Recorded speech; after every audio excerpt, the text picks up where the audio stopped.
La historia de la redención. Capítulo 3. Las consecuencias de la rebelión. En medio del huerto, cerca del árbol de la vida, se alzaba el árbol del conocimiento del bien y del mal, destinado especialmente por Dios para ser una prenda de la obediencia, la fe y el amor de Adán y Eva hacia Él. Refiriéndose a ese árbol, el Señor ordenó a nuestros primeros padres que no comieran de él ni lo tocaran, porque si lo hacían, morirían. Les dijo que podían comer libremente de todos los árboles del huerto, menos de éste, porque si comían de él, seguramente morirían. Cuando Adán y Eva fueron instalados en el hermoso huerto, tenían todo cuanto podían desear para su felicidad.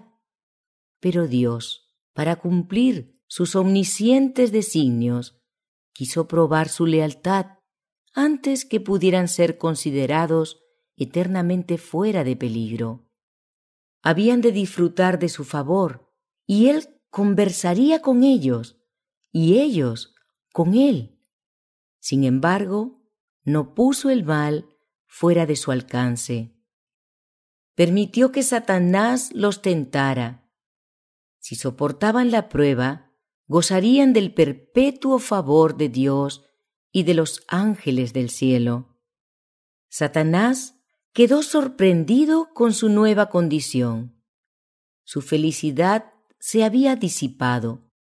Contempló a los ángeles, que como él habían sido tan felices, pero que habían sido expulsados del cielo con él. Antes de su caída, ni una sombra de descontento había malogrado su perfecta felicidad. Ahora todo parecía haber cambiado. Los rostros que habían reflejado la imagen de su Hacedor manifestaban ahora melancolía y desesperación. Entre ellos había continua discordia y acerbas recriminaciones. Antes de su rebelión, estas cosas eran desconocidas en el cielo. Satanás consideró entonces las terribles consecuencias de su rebelión. Se entristeció y tuvo miedo de enfrentar el futuro y vislumbrar el fin de todas estas cosas. Había llegado la hora de entonar felices cantos de alabanza a Dios y a su amado Hijo.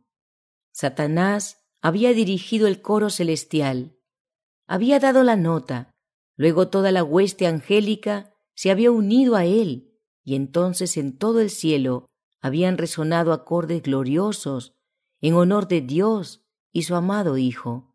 Pero ahora, en vez de esos dulcísimos acordes, palabras de ira y discordia resonaban en los oídos del gran rebelde. ¿Dónde está él?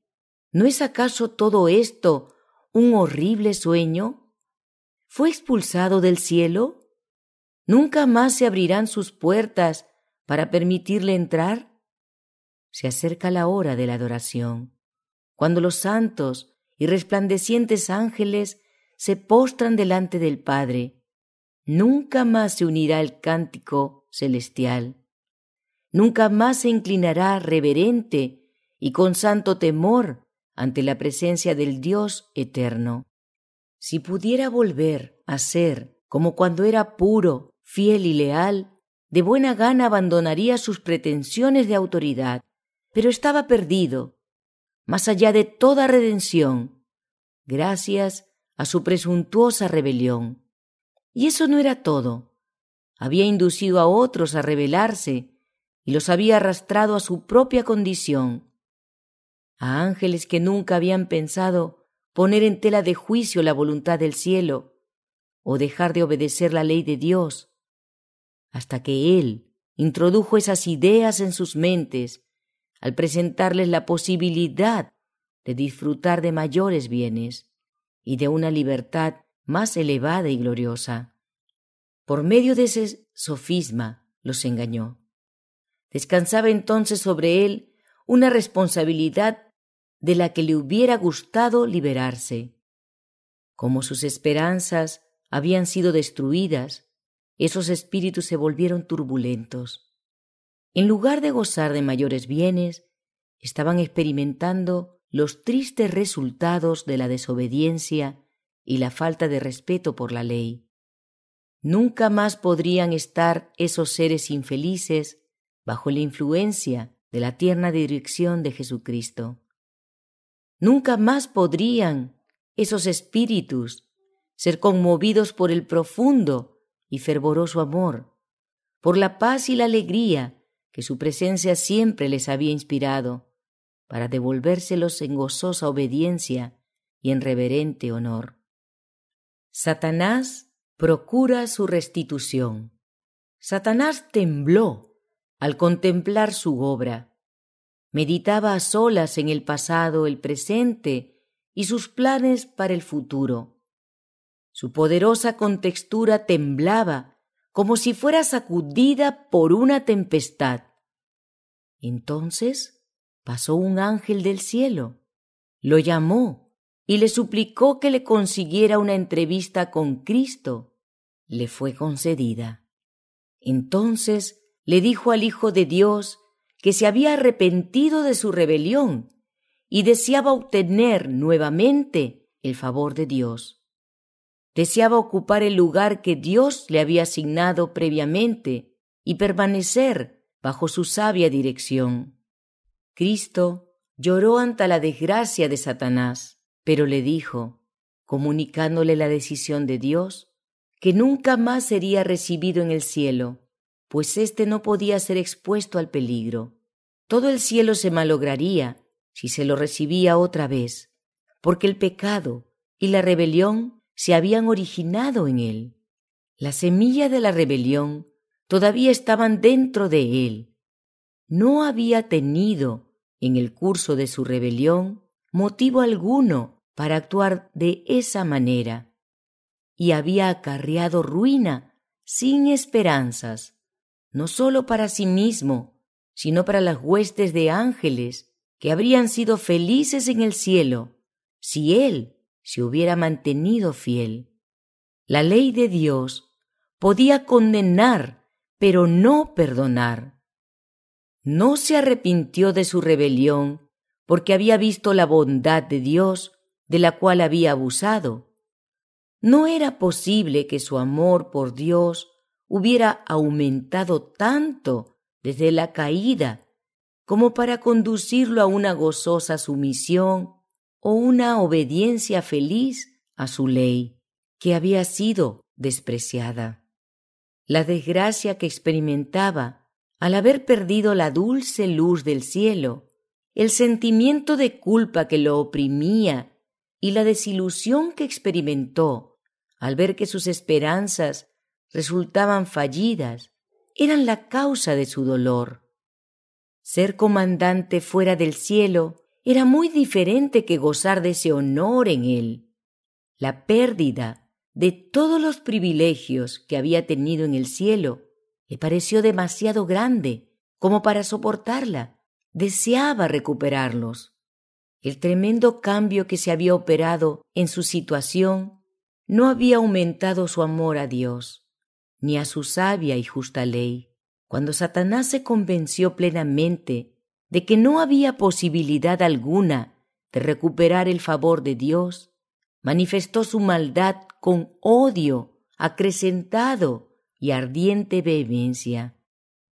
Dios sabía que una rebelión tan decidida no permanecería inactiva. Satanás inventaría medios para importunar a los ángeles celestiales y mostrar desdén por la autoridad divina. Como no pudo lograr que lo admitieran en el cielo, montó guardia en la entrada misma de él para mofarse de los ángeles y buscar contiendas con ellos cuando entraban y salían. Procuraría destruir la felicidad de Adán y Eva. Trataría de incitarlos a la rebelión, con plena conciencia de que eso produciría tristeza en el cielo. La conspiración contra la familia humana. Los seguidores de Satanás salieron a su encuentro, y él se levantó, asumiendo un aire arrogante, y les informó acerca de sus planes para apartar de Dios al noble Adán y a su compañera Eva. Si de alguna manera podía inducirlos a desobedecer, Dios haría algo para perdonarlos. Entonces él y todos los ángeles caídos dispondrían de una buena oportunidad para compartir con ellos la misericordia de Dios. Si eso fallaba, podrían unirse con Adán y Eva, pues una vez que hubieran transgredido la ley de Dios, estarían sometidos a la ira divina, lo mismo que ellos. Su transgresión también los pondría a ellos en estado de rebelión, y podrían unirse con Adán y Eva para tomar posesión del Edén y establecer allí su morada. Y si lograban tener acceso al árbol de la vida, que estaba en medio del jardín, su fortaleza sería, según ellos, igual a la de los ángeles santos, y ni Dios mismo podría expulsarlos de allí. Satanás celebró una reunión de consulta con sus ángeles malignos. No todos estaban listos para unirse con el fin de llevar a cabo ese arriesgado y terrible plan. Les dijo que no confiaría a ninguno de ellos la realización de esa tarea, porque creía que sólo él tenía suficiente sabiduría como para realizar una empresa tan importante.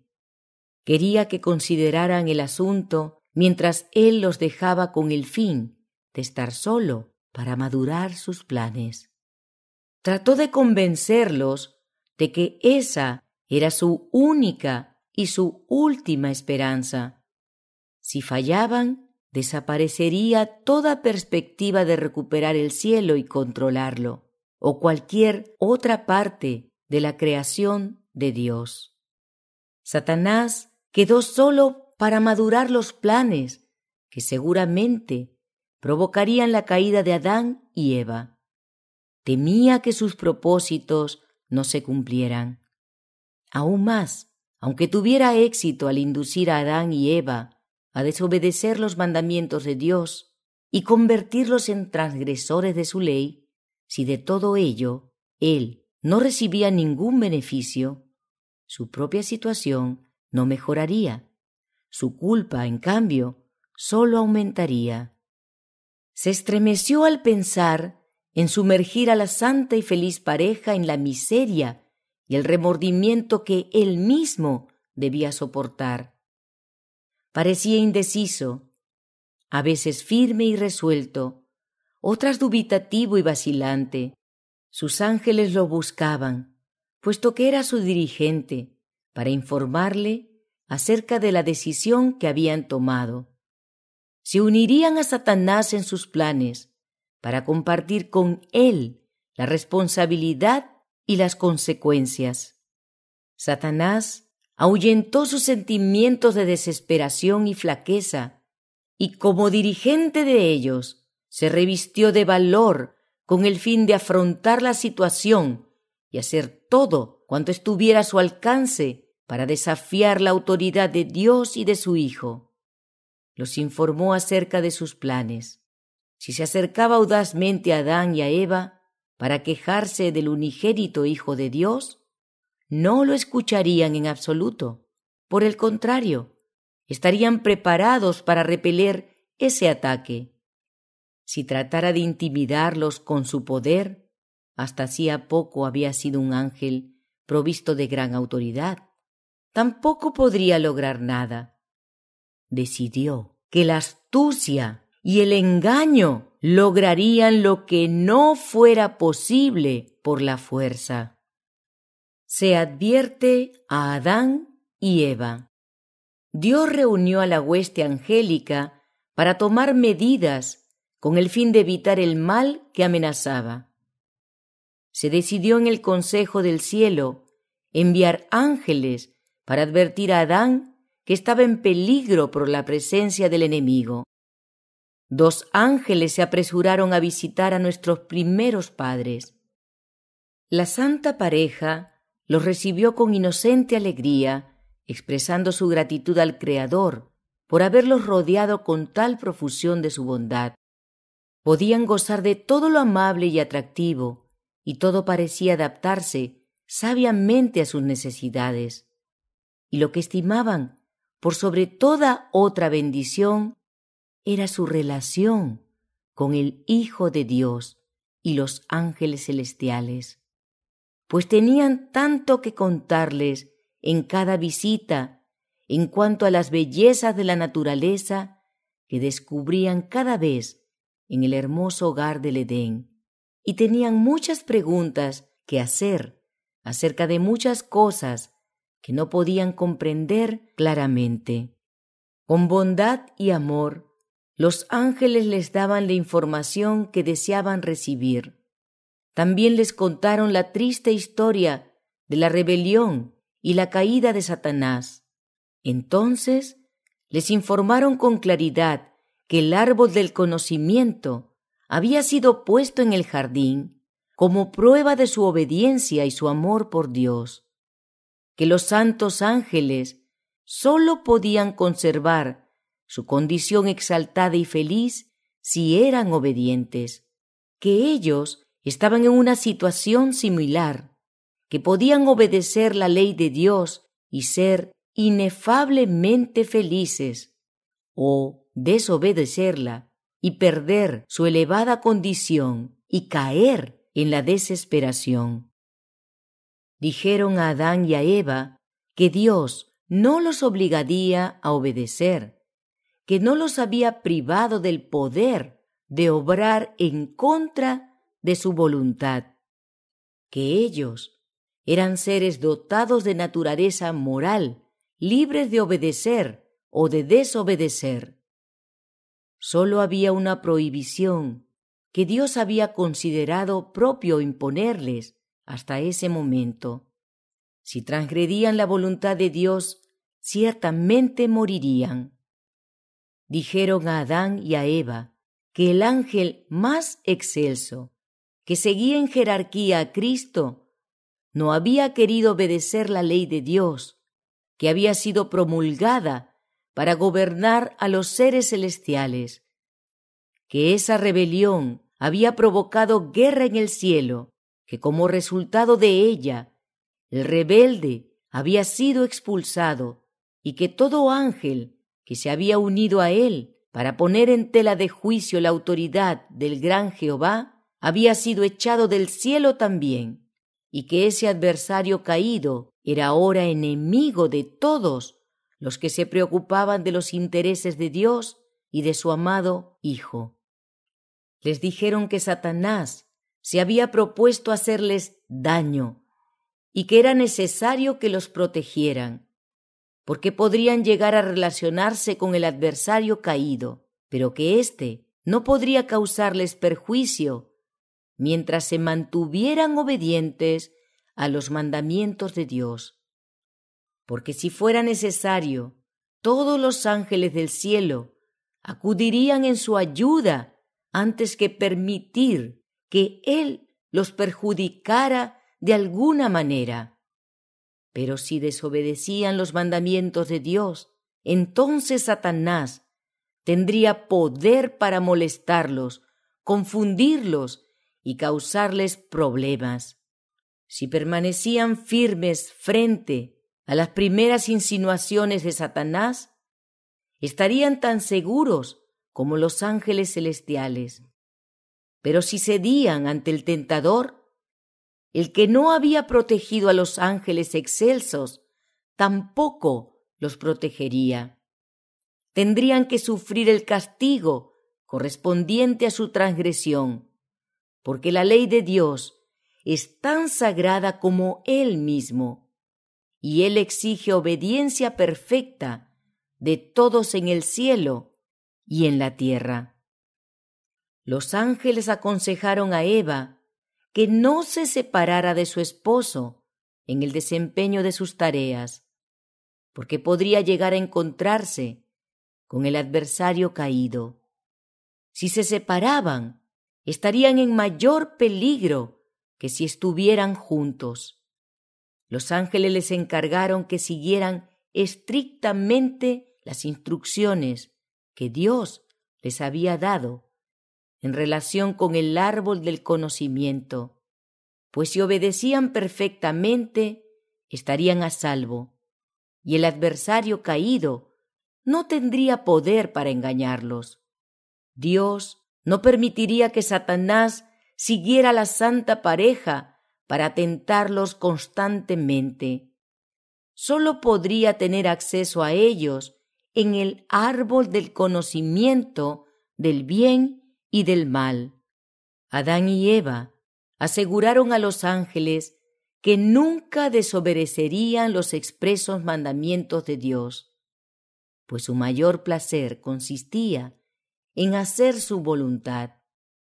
Los ángeles se unieron a ellos en santos acordes de música armoniosa, y mientras sus himnos se elevaban a las alturas del bendito Edén, Satanás escuchaba la melodía de gozosa adoración al Padre y al Hijo, y al escuchar aumentaba su envidia, su odio y su maldad. Comunicó entonces a sus seguidores su ardiente deseo de incitarlos, a Adán y a Eva, a desobedecer, para que de esa manera acarrearan sobre sí la ira de Dios y trocaran sus cantos de alabanzas por el odio y por maldiciones a su Hacedor.